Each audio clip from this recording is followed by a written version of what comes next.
Hey there! This is Ashley from Paper Tokens, and today I'll be showing you a quick video of 3 Valentine's Day cards I made today using watercolors and dyes from my collection. If this is your first time, hello and welcome. Come check out more of my work on social media. I'd love for us to be crafty friends. For my watercolors today, I decided to use some inexpensive watercolors from Michaels. The brand is Artist Loft, and these are about $5 each. To my left is the 36 pan fundamental set, and to the right is the pearlescent edition.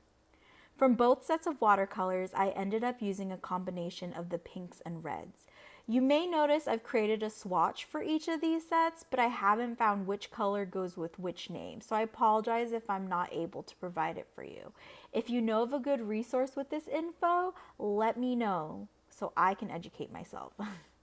To get started, I cut 3 A2 size panels using Canson watercolor paper, and I taped them down to a wooden board with some washi tape to help minimize warping.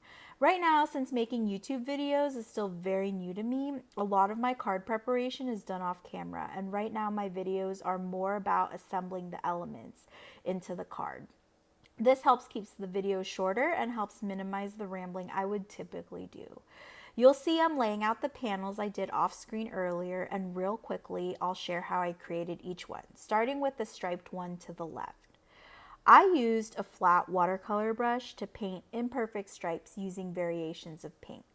The second brushstroke panel was also created using a flat watercolor brush and the pearlescent watercolors. To create the splatters, I used a teeny round brush to flick on some gray paint for added interest.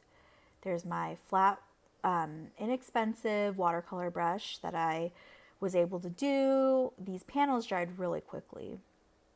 And then there's that round brush that I used for the splattering.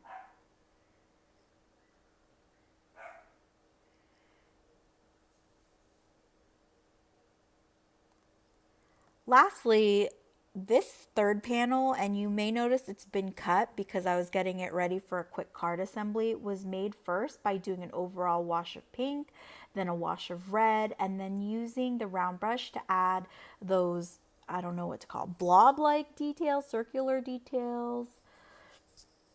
Anyway, that's what I did. As part of my cards, I really wanted to incorporate Pretty Pink Posh's scalloped frame dies. This is an older die set. The largest one is about 4" by 5", and I've cut down my watercolor panels to be able to perfectly fit the frames later on. I die cut a total of 9 frames using a cluster of 3 stacked on top of each other using liquid adhesive per card. This helps give a bit of dimension to the finished cards. I use Savvy Stamps dies for 2 of my cards.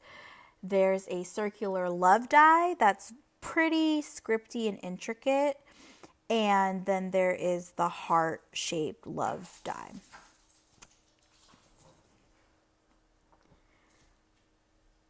I layered L'Enfant Guava cardstock on top of some white cardstock after I ran it through my Big Shot, and I imperfectly layered it to go with the panel that has the brush strokes.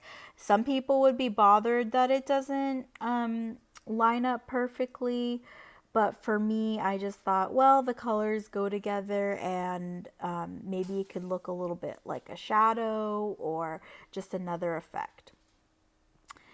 With the heart love die, I die cut it from black cardstock and treated the surface with my Wink of Stella to give it a subtle shimmer. This element is paired with the imperfect striped panel and with a black scalloped frame. The last panel, I used the border piece for that circular love die, and the leftover pieces will be for my third card. It'll make sense as the video progresses. So without further ado, let me share with you the process of how I assembled all 3 cards. I used my Tombow adhesive tape runner to adhere the panel to the front of the base. It's always hard for me to try and line it up perfectly. And I used foam tape to adhere the scalloped frame on top of the card base. I also used foam tape on the heart-shaped die element and placed it in the middle of the card.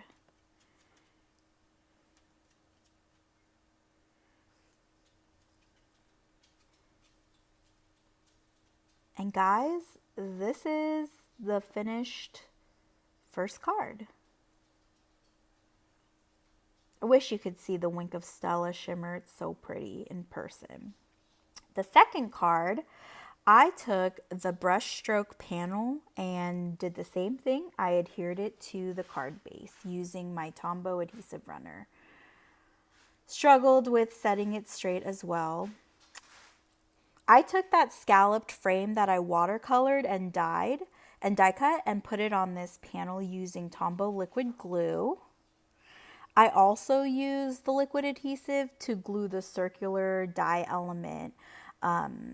Like I said, it doesn't bother me that the layering was imperfect, and honestly, if this die wasn't so intricate, or maybe if I was less lazy, let's be honest, I would have probably used foam tape or another technique to make it more dimensional. Boom, that's the second card.